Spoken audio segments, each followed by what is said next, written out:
The Santa Cruz John Doe, identified as Marty Robin Rupar. On February 13, 1988, some hikers were out in the Bonnie Dune area in Santa Cruz, California, when they came upon an illegal dump site around mile marker 2.5. The area itself was hard to access, and it was at the bottom of a ravine that appears to be below a cliff, where they discovered trash bags and decided to look inside. What they discovered inside were the partial remains of a man in 2 different bags. The only distinguishing feature that could be verified was that he had light brown hair between 1 and 3 inches in length, and it was believed he'd been there for about a year. They estimated his height at about 5'2 to 5'9", or 157 to 175 centimeters. He was likely mid-teens to 20, but who he was and who did this is a mystery. Marty Robin Rupar was just 21 when he went missing. He was originally from Green Bay, Wisconsin. It's possible he was alive longer and his whereabouts are unknown, or they were incorrect as to how long he'd been where he was found. I suspect it's the latter, given the way they estimated his age. It's very important that anyone who knows anything about this case come forward with information. Marty Robin Rupar was missing for 40 years, and an unidentified John Doe for 35. Had he lived, he'd be 61 years old today.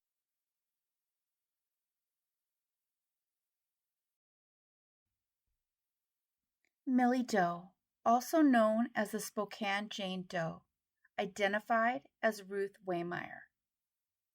This story starts in Spokane, Washington in June of 1984. This was a time when the state of Washington was under heightened alert. And the reason for that was between 1982 and 1984, most of the Green River cases were taking place. Now, of course, this was happening mainly in Tacoma and Seattle, 300 miles away from Spokane, but understandably, everybody was still really worried. And then it was at this time that the remains of a woman was found along the shore of the Spokane River near Spokane, Washington. As time went on, however, they were pretty convinced that this was not part of the Green River cases. Authorities believed she'd been there just a few days, up to a few weeks. But even this was hard to know for sure because there was a complicating factor in that the water temperature was pretty low. For those unfamiliar, often when many think of Washington, it brings images of milder weather with a lot of rain. However, the weather in Spokane is a lot different than you would find in Seattle. Spokane gets snow and experiences far harsher winters. So in this case, while it was June of 1984, the temperatures in the water were still pretty low. And of course, with low temperatures, the remains of a person react a little bit differently. They believe that in this case, the woman was in her 30s to 40s. However, it was limited in their determination as all they found was her torso, which was unclothed. The rest of her remains were never found. They nicknamed her Millie, and this happened after a detective's daughter said that the woman deserved to have a name. And they all agreed. They were able to determine that Millie had been the victim of an SA. The authorities would later change her age estimate from mid-teens to mid-30s. The COD was a PA, which included the use of a weapon starting with a K. I am so sorry about being cryptic. As I'm sure you know from other people's channels, it's really hard to tell what I can even say for sure. And additionally, even if I'm able to get away with it now, it doesn't mean they won't change rules later. I have a list in the description below of abbreviations. The investigators believe she was likely pretty well acquainted with whoever did this to her. And they believe that was the reason whoever the person was made the extra effort to render her remains so that it would be very hard to identify. It was further complicated by the fact that no one reported anyone missing that could possibly match the remains. It was for this reason that they believed she was not from the Spokane area. At one point, they would announce that the remains of the person were of Scandinavian descent. Of course, that's just heritage, and those of us here in the U.S. come from all over. If you tested mine, I'm almost 100% German, but I don't speak German, never been to Germany. It's the same kind of thing. So while in some other countries, finding out the descent probably helps a little bit more than it does here, where it's just a melting pot of people. This wasn't the only loss of life found in that area either at the same time. Our Jane Doe was found on June 20th, and 2 days later, a 30-year-old woman named Debbie Finham was found, although there were some differences in the circumstances of that case. It gave the police multiple avenues to explore in hopes of naming our Jane Doe, as well as finding the person who committed both of those crimes. For some reason, they believe the perpetrator may have been Robert Lee Yates, who was actively taking lives between 1975 and 1998 in that area. They believed he was definitely the perpetrator in Debbie Finham's case, but as time passed, they decided that was not the case with our Jane Doe. That also points to multiple serials active in that area at the same time, which is pretty scary. I can't imagine feeling like you can't go outside. So understandably, the whole city, but also the whole state, was experiencing a lot of concern and fear. Additionally, Spokane isn't a city of millions. It has a population of just around 220,000 people now, and in the 1980s, there were around 170,000. The police spread out and they tried to find the rest of her remains, but her skull wasn't located for 14 years. And when that was found, it wasn't anywhere near where the torso was found. Instead, it was located in a vacant lot at 7th and Sherman Avenues, where they were able to use DNA to confirm the match. Once they had her skull, they changed her projected age once again to 18 to 24. The lot where she was found had contained a church that was demolished in 1989. So when the skull was placed there, the church was still on that lot, though I'm not sure whether or not the church itself was still active. They were able to tell that she suffered from a mild case of spina bifida, and this is a neural tube defect, which happens along the spine where the neural tube doesn't close all of the way, and the backbone, which is actually meant to protect the spinal cord, it doesn't form in protection as it should. They hoped that this unusual fact would help with her identification, but unfortunately it did not, nor did the moles, scars, or the gap in her teeth. They did all that they could, and it eventually came to the point where they just had to wait for technology to catch up to help provide answers. And that it did. Othram Labs, who at this point deserves some sort of superstar status, in my opinion anyway, once again gave the answers. They have been responsible for so many of these cases. Ruth Bell Waymire was 24 when she went missing.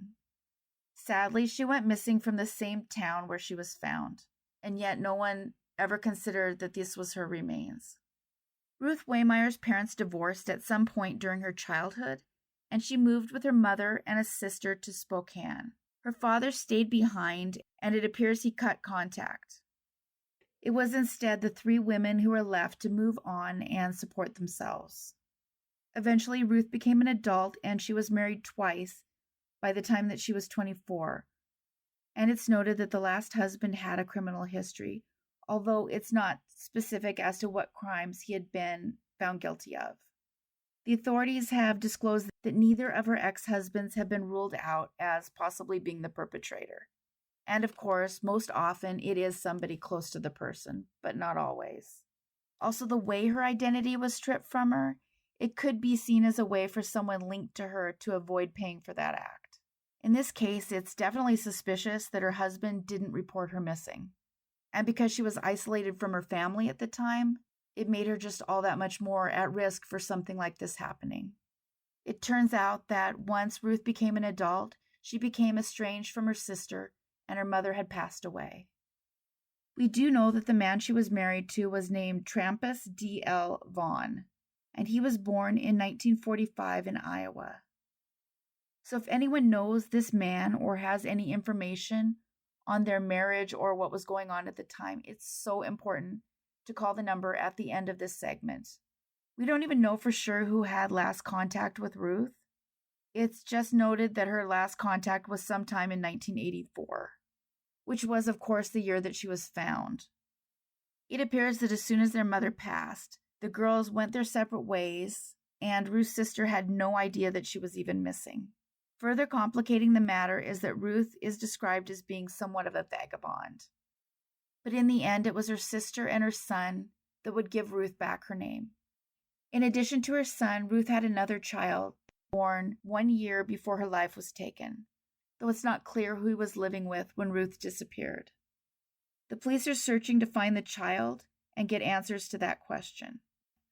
Ruth Bell Waymire went unidentified for 38 years.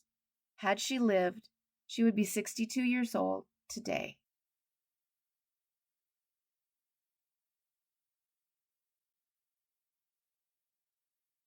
The Troy John Doe, identified as Jack Langeneckert. In June of 1984, skeletonized remains were found near a farm outbuilding on a property near Troy, Missouri. The remains were that of a man, and he was estimated to be 40 to 80, which, of course, is pretty wide and almost renders the age unhelpful. But they did know he was around 6 foot tall to 6'2". As I record this, I noticed I didn't put the conversion on the heights, and I'm trying to get better on this, but you will find that on the screen now. The clothing he was wearing is described as being high-end formal wear, and this included black slip-on dress shoes, brown dress socks, and a black Bill Blass pea coat, and a gray Bill Blass suit with red pinstripes. He was found lying against the west wall of the well house, next to a water tank. The lock on this was broken off in this particular well house, and this was described as being on the Flynn Farm, which is located off Highway F, approximately 5 miles east of Highway 61. They believed that the man had been there for around 6 months before he was discovered. Along the way, they were able to perform what is now considered traditional DNA testing. This is the type of testing that they put in CODIS, and it's just compared to other samples that come through the database.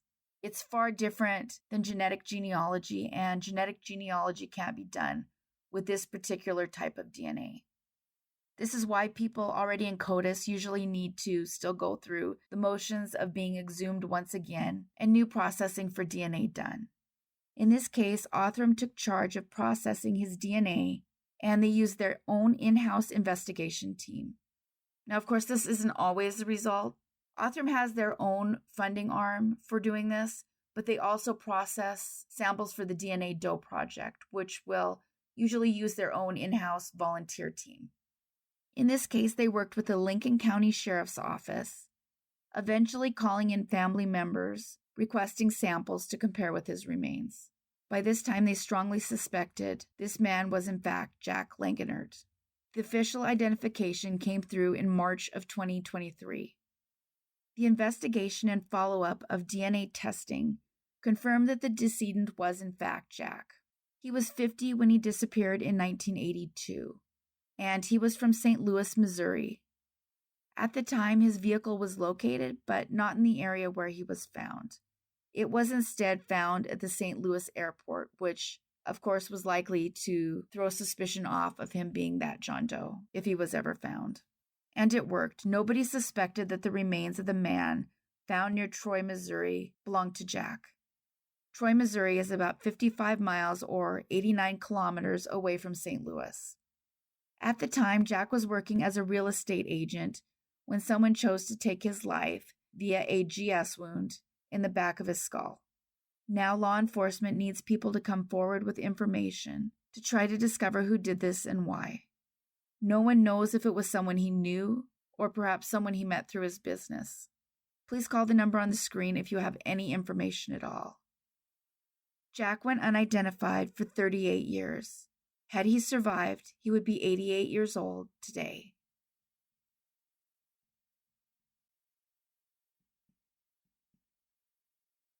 The McAllister Doe couple, 1995. Identified as Brian and Rachel Burr. This case was solved in part because a young woman used TikTok to try to find out what happened to her parents. She was just a small child when her parents, Brian Burr and Rachel Burr, disappeared. At the time, Brian was 23 and Rachel was just 21. Her daughter Dallas was 3 years old when she last saw her parents. They had gone out of town to visit family, and instead, they seemingly dropped right off the face of the earth. Dallas spent her entire life wanting to know what happened to them. She first turned to TikTok about 2 years ago when she heard of a successful account of someone doing the same. A link to her TikTok can be found in the description below. She shared on TikTok that in 2000, she and her brother were considered orphans by the state of Texas, and their custody would go to their maternal grandmother. As a result, they would end up moving to Ohio, but she always stayed in contact with some relatives, and she'd hoped that her parents would show up and she would be able to reconnect. Dallas would say all she had was an occasional story mentioned about her parents. She didn't know a lot about them. Her paternal relatives found her when she was 17, and she says this is a good thing. She had a rough life growing up and would say that she cried almost every night since her preteen years, yearning for parents that loved her, saying she didn't have parental figures at all. She just lived with people who were genetically related to her, and that's the extent of her connections to those who raised her. It's really sad. The prevailing assumption at the time was that they were young and overwhelmed and that they walked away by choice, which is pretty offensive in the end when you consider what the truth was. But it happens, and I think instinct is not to believe someone had passed away. In one TikTok, Dallas shared that she wants her parents to know that she forgives them for leaving her. She just wanted to find them and have a relationship now. She later shared that a big part of this was hope that a stranger might be better at research than she was and would be able to locate them for her. But instead, she got a call from a cold case detective in Oklahoma stating that an unidentified couple was found in Oklahoma and that the genealogy pointed to distant family members of Dallas. She would be provided with recreations of the Jane and John Doe couple, and she immediately noted a pattern of Jane Doe's teeth that matched her mother's in photos, just as the John Doe had similar cheekbones and a jawline. It wasn't the answer she'd been hoping for, but it still looked like she found an answer nonetheless. It turns out her parents cut off contact not because they made a choice, but because they could not contact her. She went ahead and provided her own DNA for comparison, but after looking at the recreations, she had no personal doubt that it was them, that she'd finally found her parents. In September of 2022, she had confirmation that her worst fears were correct. It was a blow she would later describe as earth-shattering. She said she spent her whole life looking for them, when the reality is that it was a crime from nearly 3 decades before that was the source of her pain. The COD is what I will just describe as a GS. So far, the person or persons who did this have not been identified, much less the reason for it happening. It has since come out that in March of 1995, Brian and Rachel Burr took a road trip to visit extended family. What is remembered by the family is that they made it to their destination and that they were last seen by some relatives in Pennsylvania. It's believed that on their way home, their route took them through Oklahoma, which is where the crime happened. We know now that on April 9, 1995, their remains were found near Crowder, Oklahoma. Because they had matching wedding bands, it was believed they were a married couple, but whatever happened to them, it appears happened at another location, and they were then transported to where they were found. Dallas shared that her family did not report the couple missing. Dallas began looking for them as soon as she became an adult, never finding a clue as to what happened. In an interview with a news station, she would say, "I'm 30 years old and I don't even remember my parents. They've been gone so long and I've spent my whole life being sad about it. It has impacted me in ways I can't even begin to articulate in an interview like this." She went on to say that they were barely into their 20s, so she had always believed they didn't have time to develop into people yet, saying, "All I knew was their names and that my mom really liked to play the saxophone." Dallas has been very open with how her parents' disappearance affected her. She said that when she was young, she experienced a range of health issues, and she believes it was complicated by not knowing her medical history. She said that her grandmother claimed the kids not in order to take care of them, but rather to have 2 kids to be raised as caregivers for the maternal grandmother. Once Dallas became an adult, she had sons of her own, and they too experienced similar health problems. She's clear that the anger continues to simmer. She wants whoever took her parents' life to know that he or she stole from Dallas and her brother the ability to have a childhood filled with love. She needs answers, and she released another TikTok saying, "We are still trying to get information that they may have missed. The case isn't solved. We've got as much information as we could from the known friends and family, but if there's anyone out there who knew my mother, Rachel Ann Burr, and my father, Brian Eugene Burr, if they have any information, even if you think it's inconsequential, it will help." Brian and Rachel Burr went unidentified for 27 years. They were found 170 miles or 273 kilometers away from where they went missing. Had they lived the life they deserved, they would be 48 and 50 years old today. If you are at all interested in helping crowdfund John and Jane Doe cases, I've provided links to the DNA Doe Project and DNA Solves below. Both of those allow you to pick the cases you help fund.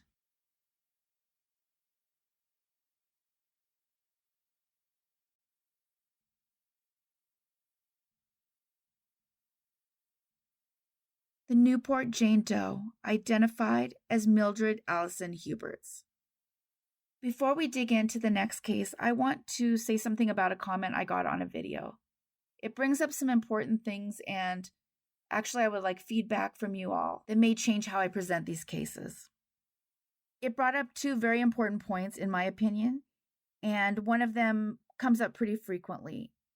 I'm going to read most of the comment, and I beg you guys not to go searching for whoever left this. Also, don't attack or say anything negative about the person. It's not about that. I just want to address what was said because I think it's important. And one part of it I can shed light on professionally.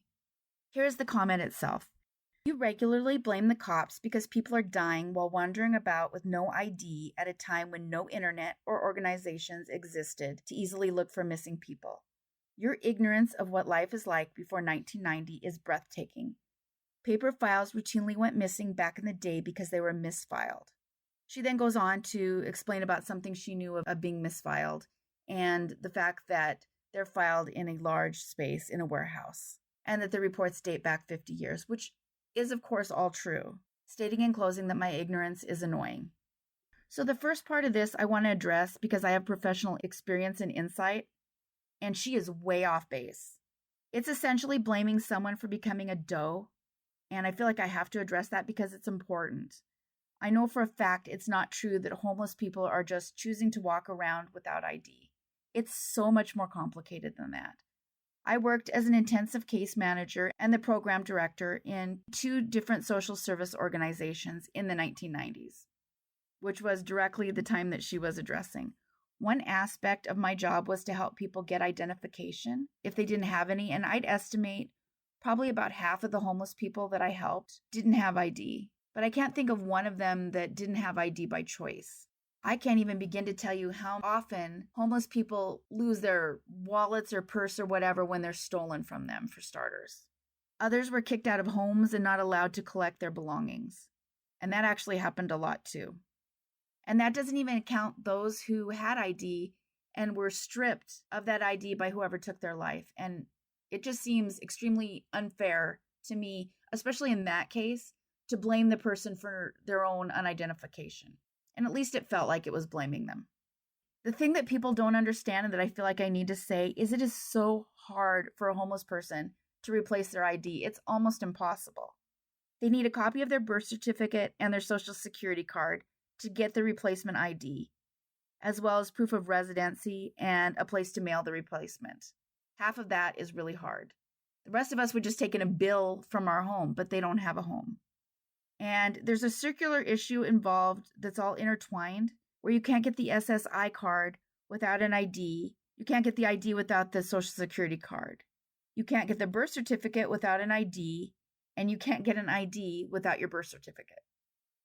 Additionally, they couldn't even get into the social security office to speak with them in order to try to obtain a new SSI card, because you have to have ID to go in a government building. It's even more so now since 9/11, but even in the 90s, I could sometimes talk my way in with a client using my ID, but not always. It's the same reason why Homeless people who aren't able to work have trouble applying for Social Security or even food stamps. You need that ID in order to do this, and it's all wrapped up in each other. So what felt to me like blaming the people for not having identification is just really unfair and often not at all true. But it's not something that someone might know without having experience in that area. Now, the other part aside, and the thing that I want you guys to tell me what you think, and that involves how I address the police in my videos. This isn't my first criticism regarding this, and regarding how I address their activity or non-activity as I see it. And it depends on the case, obviously. It's certainly not true that I have an ignorance about filing in the 90s. I lived it. I just don't think that's an excuse. It's often not even a piece of paper. We're talking an entire file. But of course, random missing person reports are probably even harder. But these are people's lives. I just personally don't think it's an excuse.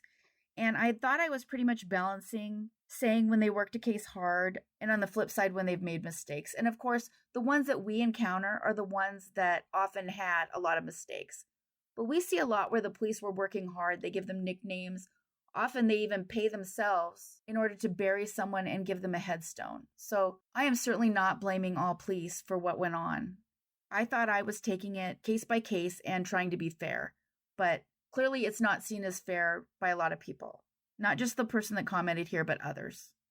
Now, of course, back then, at a lot of time, the police refused to take missing person reports, saying that a person had a right to disappear, which is unfortunate when that person was actually a John or Jane Doe, and that missing person report is the one thing that would have identified them. So I do think that that is a problem. But it's not one jurisdiction, it's across the whole United States. I'm not sure how it was handled in other countries, but here, it definitely was a problem. My problem with that is it led to decades of no identification for multiple people. But that's not the only thing that happened. Bones of decedents have been found in storage at a university or inside of a police storage facility. There are actual people stuffed in boxes that are forgotten, and I don't think that's okay.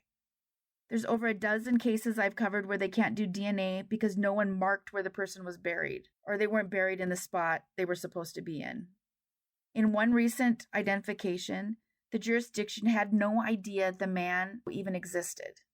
A veteran was cleaning grave markers and found it and inquired about it multiple times. The first time didn't even make a difference. But he pushed, and because of him, that man was identified. So I don't know how many of these cases there are, but I think it is a problem when people are forgotten. I just do. Now, if it's offensive that I'm saying these things, I can try to hold back. I'm totally fine with that, and I can pull back how I do it. My problem is just that real families are stuck in limbo because somebody didn't do their job in a way that other jurisdictions still managed to do so despite the year someone was found or went missing.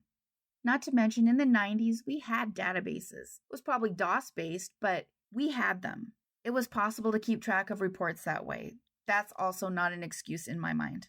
So if my judgmental honesty about what I feel was wrong is bothering a lot of people, please just leave a comment and I will do everything I can not to discuss it in this way anymore, if it's that offensive. It, of course, depends on what people want. I certainly don't want to offend anyone. All right, here we go again. The Newport Jane Doe identified as Mildred Allison Hubertz. 59-year-old Mildred Hubertz was living in St. Ignatius in the state of Montana. As many know, my state is really large, but it's not highly populated. We just first reached over 1 million people not all that long ago, so many of the towns are small, and St. Ignatius is one of those. In 1968, it had less than 800 people in it, and it hasn't grown much since. However, it's about 40 miles away from Missoula, and Missoula is a good-sized town. Additionally, these towns are all located on the highway on the way to Seattle.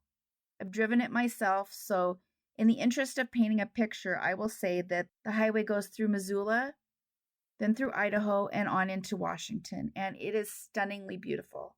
The fact that Mildred traveled this road, much less how it was traveled, however, is a mystery. Over a decade would pass before there was even a clue on this case.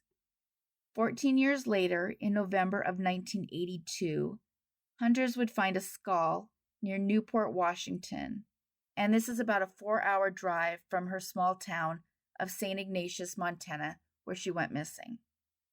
The location of where she was found was outside the town of Newport in a remote wooded area, and that community also is pretty small. It's reported that her remains were examined by multiple agencies over the years, but they really had no way of knowing it was her. The undersheriff for Pend Oreille County would share that in the years that followed, after finding her, the case just remained cold.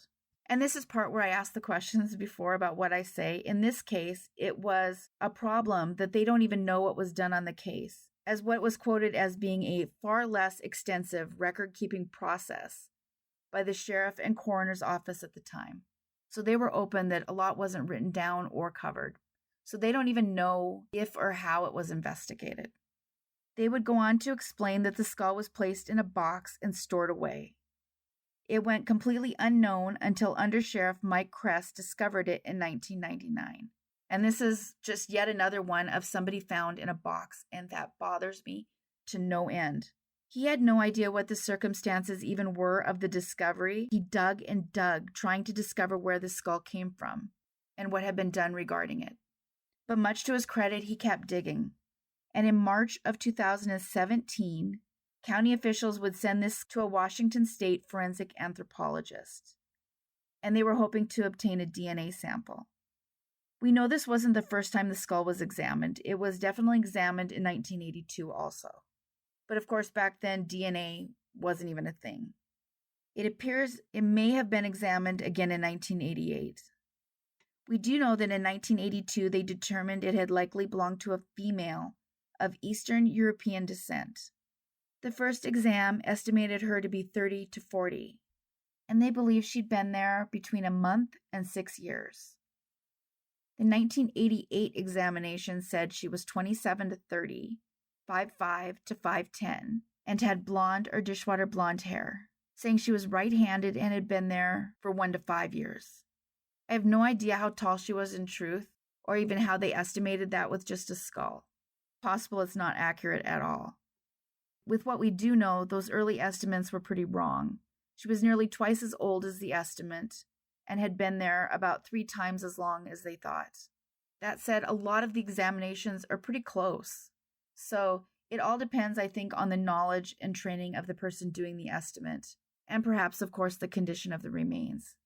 Unfortunately, after this examination, her remains were entirely lost. It's unknown exactly how her skull got lost in the shuffle of things, but thankfully it was found again in 2017. This is a pretty good example of why I wanted to ask how people want me to cover it. I do realize that in this day and age, police get a lot of negative coverage. I don't want to perpetuate an image that's not true or to be unfair either. But I'm human and I have feelings about some of the things that happen.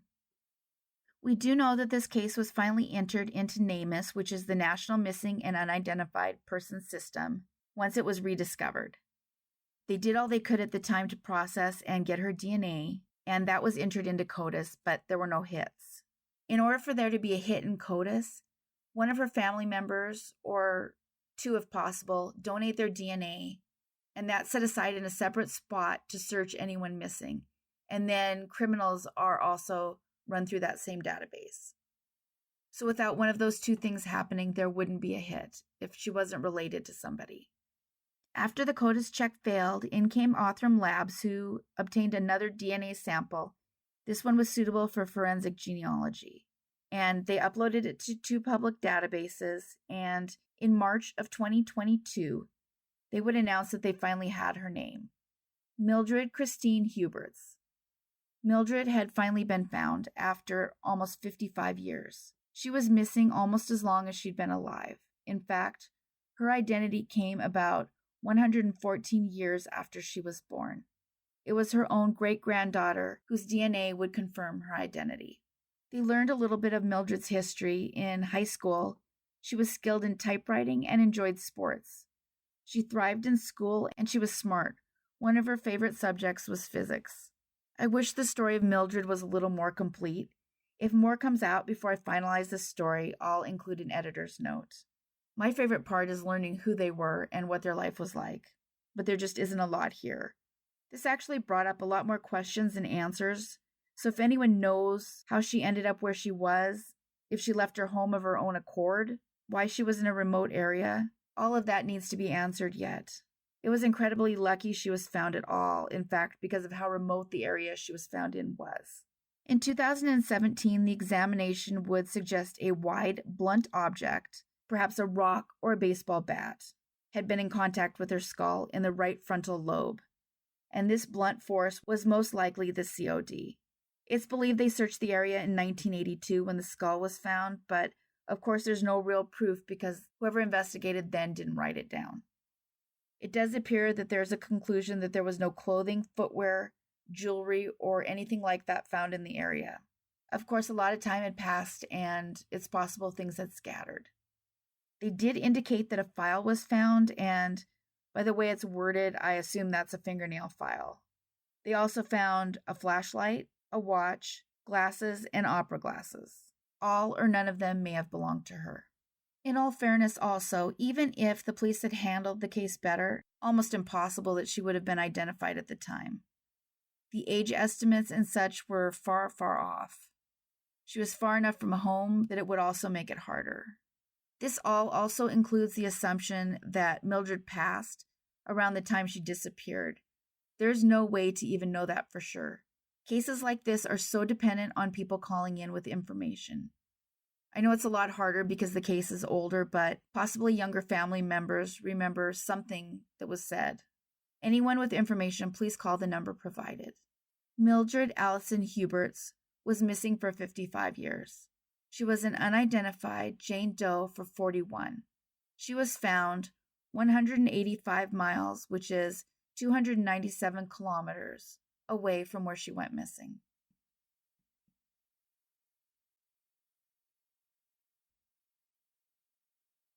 The East Haven Jane Doe, East Haven, Connecticut, identified as Patricia Newsom, who went by the name of Tricia. An unclothed woman was found inside of a tarp in a drainage ditch behind a department store in East Haven, Connecticut. Paint drops on the tarp made them think they might be looking for someone with a connection to painting for a living. Something was found at the scene, an item that has not been disclosed, and they would come to believe whatever it was linked this case to a man who committed a similar act in Maine. They believe since the beginning that he was responsible, but there's never been any way to confirm this. If they have any DNA from the perpetrator, it's not mentioned. Often it wasn't preserved because at the time they had no idea of the existence of DNA or what it would mean to these cases. They did know that her life was taken in a different location before she was moved behind the department store. When they examined her, they determined she not only had no clothing on when found, but she had been bound and gagged. Her COD is believed to be asphyxiation. They noted she'd had rhinoplasty and extensive dental work. They sent out x-rays to local dentists, but there were no hits or clues as to her identity. The odds of identifying her actually got worse. This identification almost didn't happen at all. She was buried a year after she was found in a cemetery described as being very old and abandoned. In fact, some of the graves dated back to the 1700s. It's not clear how much the cemetery was being used by the authorities at the time that our Jane Doe was buried, but it appears it was used more than was known. The coroner's team went back to the plot where her unmarked grave was located. They exhumed the casket and got it back and began the process of examining her in an attempt to obtain DNA, and they got a huge surprise when the person inside was male and not female. It's actually incredibly lucky that was the case. It kind of makes a person wonder if maybe they might accidentally run the DNA on the wrong person. Had it been female, they would have just processed the DNA, believing they had the specific Jane Doe. They had gone back to the cemetery with ground-penetrating radar, and they found more surprises. As I said, they could have processed the wrong person, especially since there were 5 times the number of caskets there that were supposed to be there. There were actually caskets buried on top of other caskets, and no one had any idea. I tried but couldn't find any explanation of what was done with the other unknown remains, but they did, however, find the correct casket, eventually arriving at the name of Patricia Newsom. Tricia was born in Idaho, but she was still a child when her family moved to the East Coast. She had been sent to a boarding school near Monticello, New York, and she was there for 2 years before she ran away with another student. The student she was with hasn't been named so far. We know that when she ran away in 1974, she was 18, and that this was likely the year her life was taken, although she wouldn't be found until the following year, and that would happen in August of 1975. Tricia's sister, Marianne Collette, was just 9 when she last saw her big sister. Marianne made it her mission to find her sister, and she never gave up looking for Tricia. Tricia's remaining family came in from Tennessee for the press conference. Marianne finally had the answer after searching for nearly 50 years. Marianne would say that her biggest emotion right now is relief, describing the relief of knowing what happened to Tricia as being tremendous, saying she always believed in her heart that Tricia was gone forever, but not knowing for sure was really difficult. Speaking to a Hartford newspaper, she said, "Many people's idea of closure is a little bit different, but for me, this is a lot of closure. Because whoever did this to my sister, whoever they are, they're going to meet their maker or meet these fine folks. Either way, it's not going to go well for them," saying she wanted to express her gratitude to both the police and the people of East Haven. So now, with this case, it boils down to desperately needing to speak to someone who went to school with Tricia, asking anyone that fits this to call the police. I always run a number at the end of each segment as to where you can call. Unfortunately, it's a dead end without information, and at this point, that's where they are. Her peers from the boarding school in Monticello, New York, might know something that they don't even realize is important. All that's really known is that she left in 1974 and was supposedly headed to Maine. It's believed the two might have hitchhiked, but it's unknown if they stayed together or if the other person ever reached her destination. If the authorities know the identity of the friend, it hasn't been released. Because this was so long ago, it might fall to her peers to help identify who did this to Tricia. Her peers would likely be in their mid-60s or so it's entirely possible this case could still be closed. Her sister Marianne would say, "Just come forward. If you know who did it, anonymous tips, something, anything. Unburden yourself. It's been a long time." Tricia was found 136 miles away from where she ran away, which is about 218 kilometers. Tricia Newsom has gone unidentified for 47 years. Had Tricia lived, she would have turned 86 in Huck Doe, identified as Eric Cupo. I originally covered this case recently as an unidentified Doe. That case was suggested by Laura W. Huck Doe was found in Santa Cruz, California.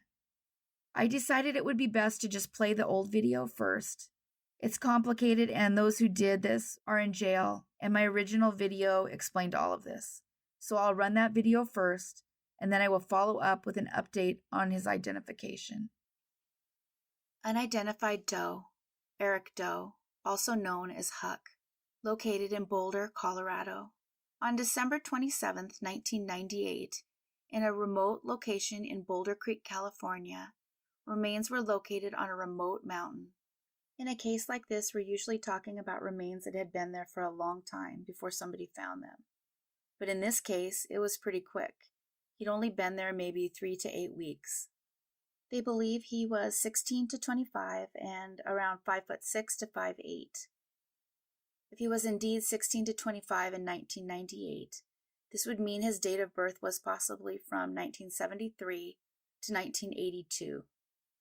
His hair was cut short and he had a 5-inch ponytail in the back with beads woven into it. Unfortunately, enough time had gone by that he wasn't recognizable.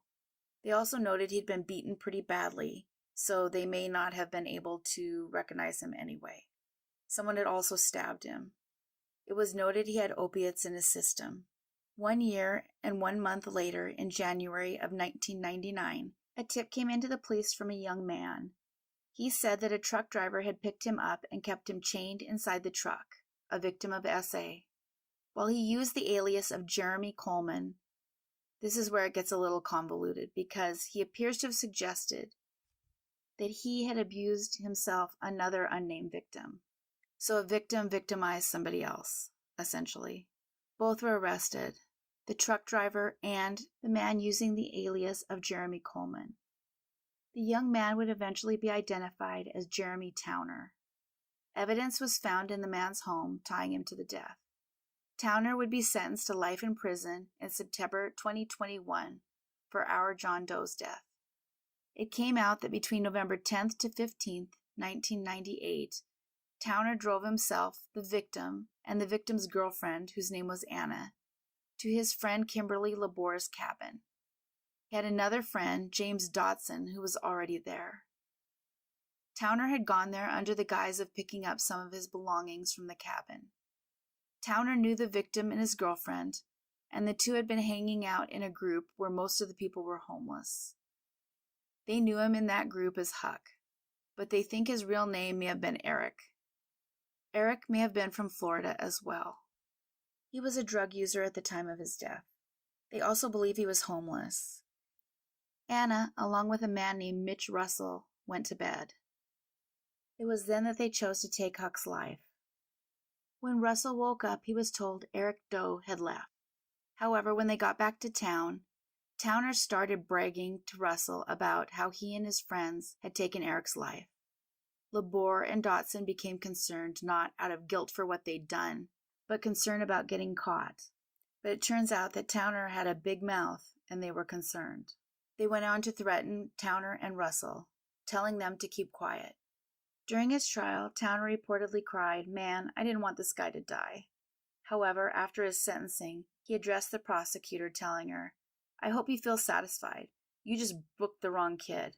I know it looks good for you to get all these convictions in the interest of justice and all that crap." What's important about the details surrounding the case is no one knows for sure how they knew Huck. Joseph Trigal is the truck driver that was holding Towner captive in his truck. Trigal was a bad guy, and he was on death row in 1971 when he was 23 for taking a life before.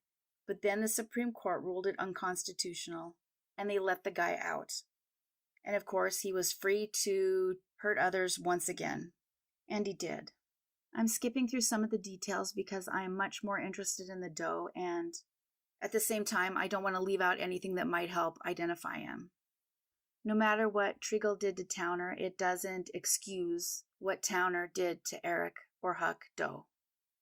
The people in this case are pretty awful. For instance, Kimberly Labore and James Dotson did not just take the life of our John Doe.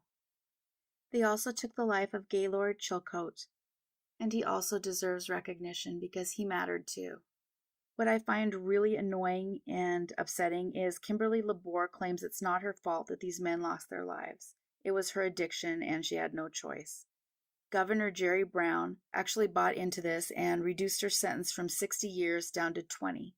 She came up for parole in 2019, and his niece said, "I am scared, not only for myself and my family, but for my community. It's really horrifying that someone who murdered 2 people could go free." Thankfully, she was denied parole. I tried to confirm Dotson was still in prison, but if he is, I couldn't find him. He was supposed to be serving life without parole in High Desert State Prison. So just to reiterate, this man would have gone missing around 1998. He was around 5'6" to 5'8", and likely 16 to 25 years old, which means his date of birth was 1973 to 1982. And while he was found in Boulder, Colorado, it's not clear how long he'd been there, or how he met up with the people who took his life. Eric Doe, also known as Huck, has gone unidentified for 23 years. The Sheriff's Office Forensic Service team partnered with the California Department of Justice, NamUs, and the FBI's Latent Print Unit. They were able to use the young man's DNA to research his history on public databases. But it was a harder case. It turns out that Eric, who was 22 when his life was taken, was adopted. There have been a few of these Does like that. I'm impressed they're able to actually locate the adopted family because the DNA doesn't directly point to them. Thankfully, they were able to trace the life of Eric as best they could, with the sheriff notifying both his biological and adopted family in March of 2023, telling them what had happened to Eric, who was 22 in December of 1998 when his life was taken. Eric was adopted by a family in Philadelphia as a small child. As an adult, he is described as living a transient lifestyle, saying he returned to his adopted family for a time when he was 18, which seems to indicate he originally ran away as a teen. However, another article says he left home at 18, so I'm not really clear on exactly what the truth is. But it does build a general picture. A third article is probably more accurate, and it said that Eric's adopted parents divorced, and he moved with his father from Pennsylvania to Florida. So my personal guess is that he went to live with his mom in Philadelphia at 18, but had been living with his father prior in Florida. But that's just my own guess. It's not positively clear that Eric was involved with drugs, but there's reason to believe that he was. It's not known whether or not there was even a woman named Anna, who was his girlfriend in the story told by those who took his life. So whether he had a girlfriend and her name was Anna and she disappeared is unknown. My personal concern, and probably that of everyone else, is that there might possibly be another victim, one that just wasn't found. Of course, it's just as likely the people involved made up Anna's existence. One thing we know now that they said that was true, however, that Eric actually was his name. So it's entirely possible that Anna existed and was herself a victim. It is known that Eric traveled to the beat of his own drum, moving frequently throughout the United States, and it was during these travels that he stopped contacting his family. It suggested he was possibly involved regularly using drugs. When he was found, he did have opiates in his system. After leaving Philadelphia, Eric is believed to have lived in Arizona and Ohio, if not more locations, before ending up in California, where those individuals took his life, all in order to steal a weapon he was selling. As for those responsible, Kimberly Labor is now 51, and she is still located in the Central California Women's Facility in Chowchilla.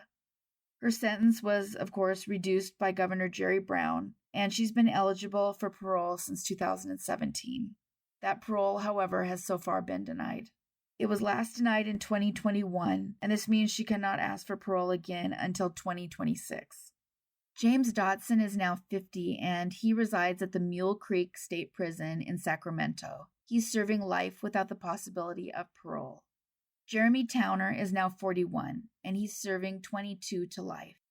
He isn't currently eligible for parole until 2042. However, there's a petition to lower his sentence, as he was 16 when he was tried as an adult. Eric Cupo has gone unidentified for 24 years. Had he lived, he would be 46 years old today.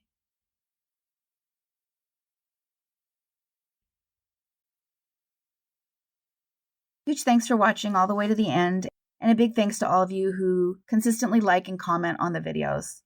The whole dance with YouTube is hard sometimes. Whether you leave a full comment or an emoji, it makes a huge difference. It's a huge push toward the videos being suggested to new people. The next goal is 20,000. Thanks everyone for watching. Take care of yourselves and each other.